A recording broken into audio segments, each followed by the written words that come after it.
मुख्यमंत्री देवेंद्र फडणवीस यांच्या उपस्थितीत आज कुंभमेळा नियोजन बैठक होणार आहे। 13 आखाड्यांचे प्रमुख साधू महंत फडणवीसांशी संवाद साधतील। मुख्यमंत्री आज शाही स्नानाच्या तारखा जाहीर करणार असून 12 वाजता जिल्हाधिकारी कार्यालयामध्ये बैठक पार पडणार आहे। या बैठकीपूर्वी जिल्हाधिकारी कार्यालयात पोलिसांकडून तपासणी करण्यात आली।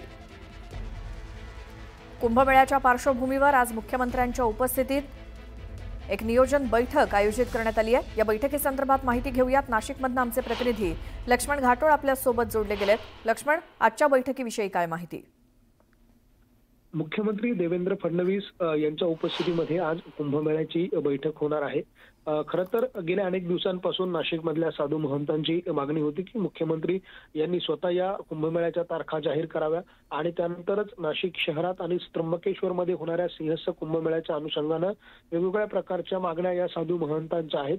त्या मागण्यांबाबत मुख्यमंत्र्यांनी वेळ द्यावी अशा प्रकारची मागणी या साधू महंतांची होती आणि त्यांनी या सगळ्यांच्या संदर्भात वेळोवेळी नाराजी देखील व्यक्त केलेली होती।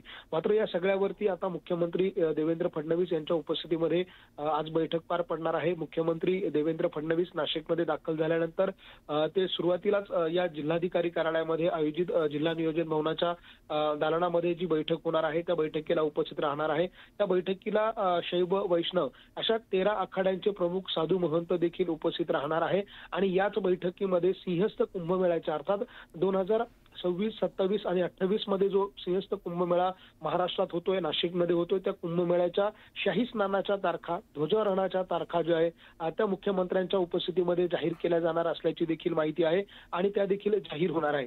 या सगळ्यामुळे आता या बैठकीमध्ये नेमकं अद्याप अजून काय पुढे येतं हे देखील बघणं महत्त्वाचं असणार आहे। नाशिक शहराच्या विकासाच्या दृष्टीने काही घोषणा मुख्यमंत्र्यांकडून आजच्या बैठकीमध्ये केली जाते का? कारण कुंभमेळा होतोय आणि या कुंभमेळ्याच्या अनुषंगानं शहरात रिंग रोड असतील आणि इतर विकासाची महत्त्वाची जी कामं आहे ज्यामध्ये गोदा घाटाचं सुशोभीकरण असेल, गोदावरी स्वच्छता मोहीम असेल, अशी वेगवेगळ्या प्रकारच्या मागण्या या साधू महंतांच्या असणार आहे आणि त्या अनुषंगानं आज मुख्यमंत्री या सगळ्याच्या अनुषंगानं काही घोषणा करतील का हे सगळं बघणं महत्त्वाचं असणार आहे। मात्र गेल्या अनेक दिवसांची प्रतीक्षा खरं तर या बैठकीला होती आणि अखेर आज ही बैठक पार पडतीये। या बैठकीतून काय समोर येतं हे बघणं महत्त्वाचं असणार आहे। या बैठकीला गिरीश महाजन, दादा भुसे, त्याचबरोबर नरहरी झिरवळ हे मंत्री देखील उपस्थित असणार आहे। मात्र छगन भुजबळ आणि माणिकराव कोकाटे हे या बैठकीला उपस्थित राहतील का याबाबत अद्याप कुठलीही माहिती जी आहे ती समोर आलेली नाही। त्यामुळे कुंभमेळा मंत्री असलेल्या गिरीश महाजनांच्या आणि नाशिक जिल्ह्याचे माजी पालकमंत्री असलेल्या दादा भुसे यांच्या उपस्थितीमध्ये